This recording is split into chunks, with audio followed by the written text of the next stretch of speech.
Our next speaker today is Associate Professor Alison Holland. Alison is a historian in the School of Humanities at Macquarie University. She teaches Australian history and human rights history, and her research spans Indigenous histories, comparative settler colonialism, race, racism, and anti-racism, as well as human rights and citizenship. Please join me in welcoming Associate Professor Holland. Hello, thank you very much. Thank you for that introduction. I'd like to begin by acknowledging the Turrbal and Yagara owners of the lands on which QUT sits. I'd also like to acknowledge the Wallumattagal and Wongal peoples, both of Darug where I live and work respectively. I pay my respects to their elders past and present and acknowledge that sovereignty was never ceded. I'd first of all like to start by giving a little bit of context for this presentation.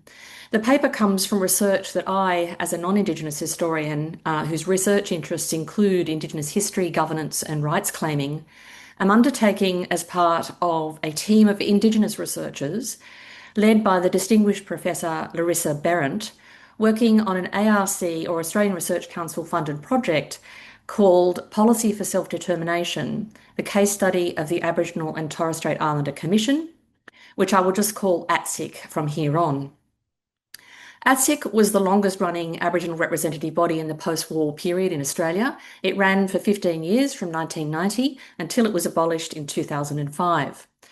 My role is to write a history of the organisation, and my research thus far has found that ATSIC was the lightning rod that caused what had only ever been a fraught, tenuous and state-defined endorsement of self-determination as policy framework to break down completely.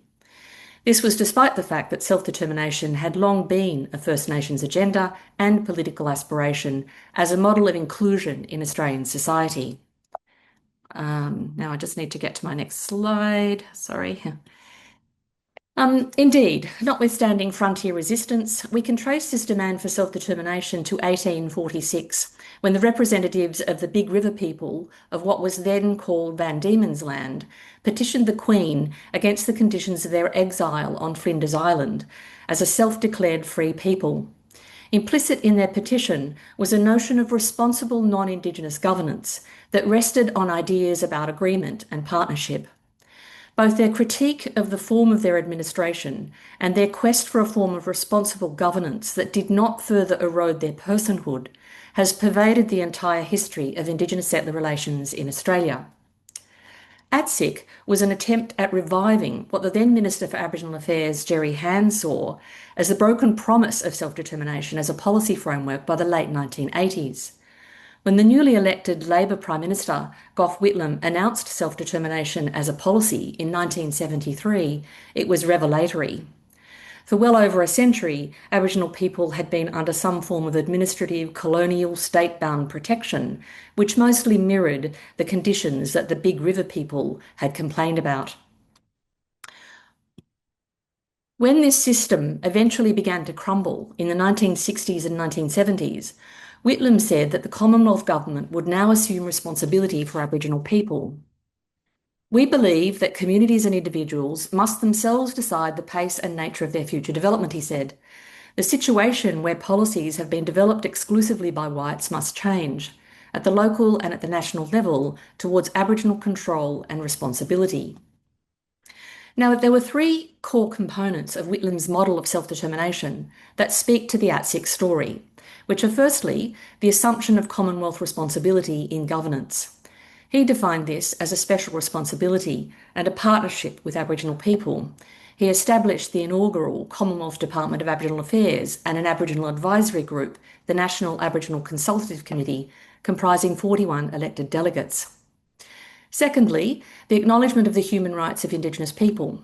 This was in response to international human rights law and saw Whitlam emphasise their Aboriginal access to the rights and opportunities entitled to all citizens for, quote, a full and free life in Australian society. And thirdly, the support of Aboriginal autonomy in the form of Indigenous-led and controlled community sector that he insisted needed to have some form of legal status. So this saw the growth of incorporated Aboriginal organisations in health, housing and legal matters funded by the Commonwealth. By the time ATSIC came around, there were literally thousands of community incorporated organisations across the country, catering to a diverse range of needs from arts and cultural organisations to family and community and land councils and much more. This was the Big River model, that is, Indigenous autonomy and fair and equal treatment as a free people. In the years of coalition government after Whitlam, between 1975 and the re-election of Labor in 1983, self-determination was largely replaced by words such as self-sufficiency and self-management in Aboriginal policy. So concerned about self-determination after 8 years of coalition rule, when Jerry Hann became the new Minister for Aboriginal Affairs in Hawke's ministry, he did so on a platform of resuscitating Whitlam's vision of self-determination. In presenting his ideas to Parliament in 1987 for a new statutory authority called ATSIC, he argued that there was need to take self-determination seriously and to understand what Aboriginal people meant by it. Self-determination did not imply separate nationhood, as was assumed, he said. Rather, it embodied the ambitions and aspirations of Indigenous communities to play their role in a way which is meaningful to them and by way of mechanisms and programs over which they exercised significant control. Aboriginal people had persistently demanded a greater say in policies that affected them, he said, and to be involved in the decision-making processes of government. ATSIC was an acknowledgement by all of us that it is no longer acceptable for governments to dictate what is best for Aboriginal and Torres Strait Islander people. They should decide for themselves what needs to be done. So this added a political element to Whitlam's model. Now, ATSIC was, ATSIC was innovative because it had representative and administrative functions, and because in addition to an elected board of national commissioners, it would consist of a network of regional councils throughout Australia. This was tied to enabling Aboriginal views from the grassroots to reach the centre of government via a national board of commissioners who had been elected from within the 17 zones in which the regional councils sat. It was explicitly understood as a radical decentralisation of authority and decision-making to regional councils and managers. After consultation with Aboriginal communities around Australia, 60 regional councils were established. Opening in March 1990, ATSIC would advise governments, implement programs, including the management of grants to communities, develop policy proposals, and coordinate government programs and agencies involved in Aboriginal affairs. Hann said that it was in the regional councils that the success of ATSIC and self-determination would rest. I think I've got a picture of some of the regional council annual reports there. Hann saw his proposal also as an explicit rejection of an alternative policy framework then being widely touted by the opposite side of Parliament, the Coalition, and various policy think tanks under the weight of the new neoliberal paradigm of mainstreaming. That is, the absorption of all Indigenous controlled programs into larger super departments, effectively absorbing and obliterating the Indigenous sector altogether. The level of hostility to Hann's proposals was demonstrated in the lengthy parliamentary debates over the terms of the Aboriginal and Torres Strait Islander Act, which brought ATSIC into being. In over 100 amendments, the guts of Hann's proposal was significantly reduced, nowhere more so than in the loss of self-determination. Rather, the object of the Act was to promote self-management and self-sufficiency.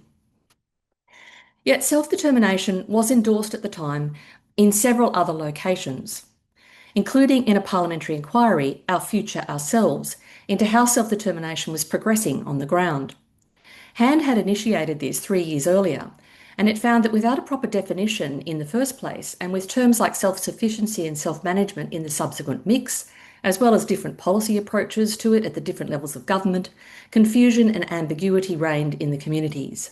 It concluded that the articulation of self-determination had become so diffuse to the point of being meaningless. Now, Hann had already determined on his course of reimagining self-determination prior to this report landing on his desk, but the report confirmed that he was on the right track.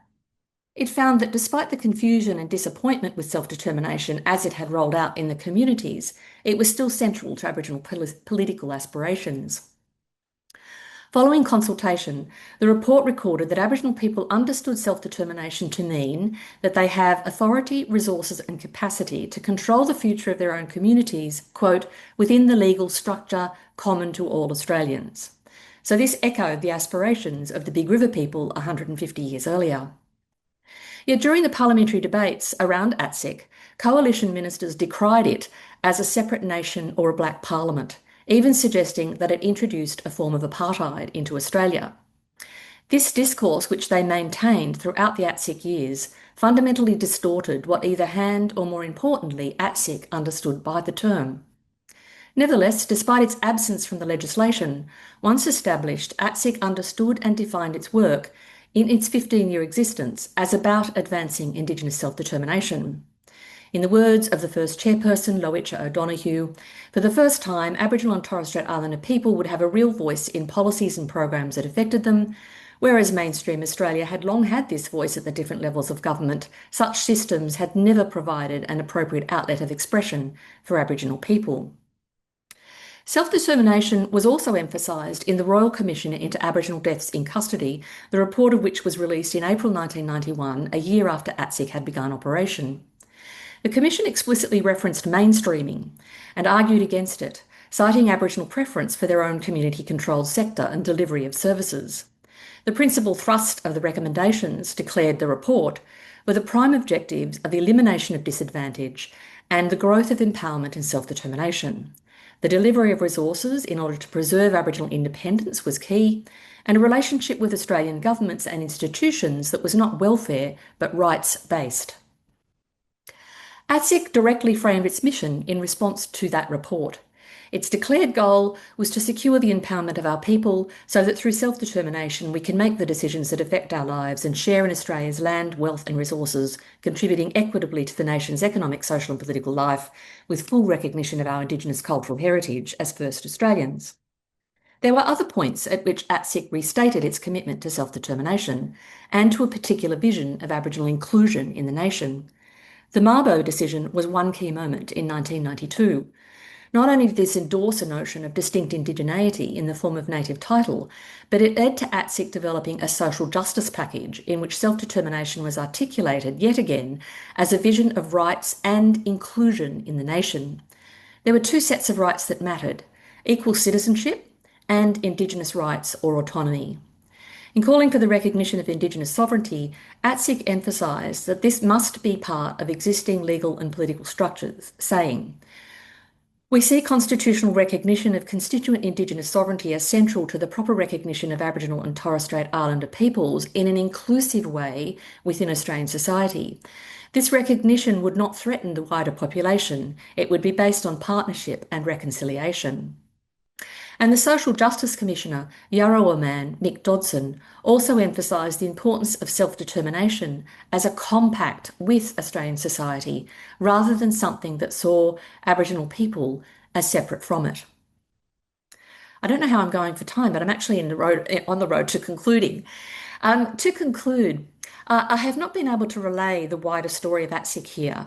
Suffice to say that it was a very big, complex organisation that ran a huge number of Indigenous-specific programs with a budget in the order of about $1 billion annually by 2004-2005. The coalition abolished it on the basis that it was a failed experiment in separate representation. This was despite evidence of success in employment, housing, capacity building and international diplomacy. In practice, this saw all of ATSIC's varied programs absorbed into existing mainstream government departments, where it was said at the time the Indigenous focus would be lost and it would be harder to monitor government performance in providing for Indigenous citizens.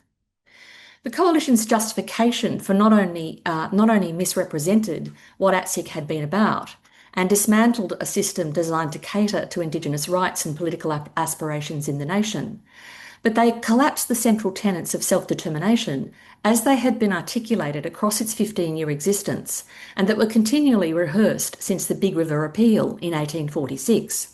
These were equality, autonomy, inclusion, partnership, responsible governance and voice.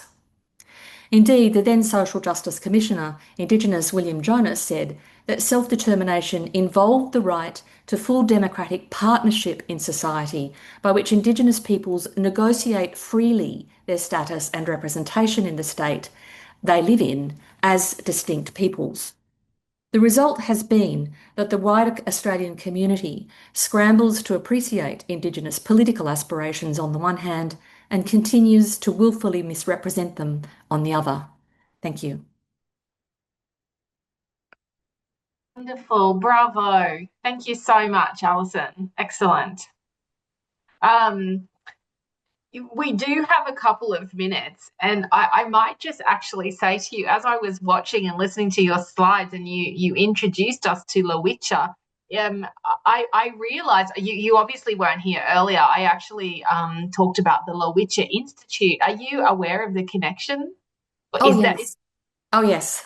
Goodness me. So yes, I learned something today, and I'm not sure if you're aware, they have put out a very practical and important guide for supervisors, people who are supervising Australian First Nations, Aboriginal and Torres Strait Islander students, and that was what my presentation was on. Actually, the Lowitja Institute has this wonderful guide, so I was thrilled to make that connection just now as well. Yeah, I'm sorry I wasn't at your paper. Haven't been able to be here today, and I'm really sorry about that. But I've been kind of preoccupied. But yeah, no, I mean she was very significant because she ran the organisation for the first 6 years of its life. So she was a deeply important sort of foundation stone for the organisation. Yeah, And she really only left in she left in 1996. She'd been there for 6 years. And she kind of left then because the turn had already started to happen, and she was in very hostile sort of waters by then. But yes, she was brilliant. Yeah. yeah. Well, it's just a great coincidence. I've seen that just now, and a really wonderful practical guide. So my presentation was on the importance of helping non-Indigenous supervisors when they are supervising high degree research students, and they have this wonderful guide that I actually found the day before I conducted my workshop, which was very convenient. That's great. Yeah, I have been in touch in and out. I've also been in contact with Lowitcha's family. I got access. I was very lucky to Mm. get access to, they gave me access to Lowitcha's papers, such as they are in the National Library of Australia. So yeah, no, yeah, that's really handy to know though too. So thank you. Yeah, it was actually Ginny Barber, who's the chief editor of the Australian AMJ, Australian Medical Journal. She was the person that brought it to my attention. So, Ginny, if you ever see this recording, thank you. Um, while we get our next speaker ready, I will thank you for sharing your slides, Alison. I will just see if anybody has any questions for either for it's just Alison at the moment. If there's any questions for Alison or Joseph, Joseph has put in the chat. That's so powerful and insightful presentation. Thank you for sharing. Yes, I learned a lot too from listening to you. Thank you so much. No All right. problems.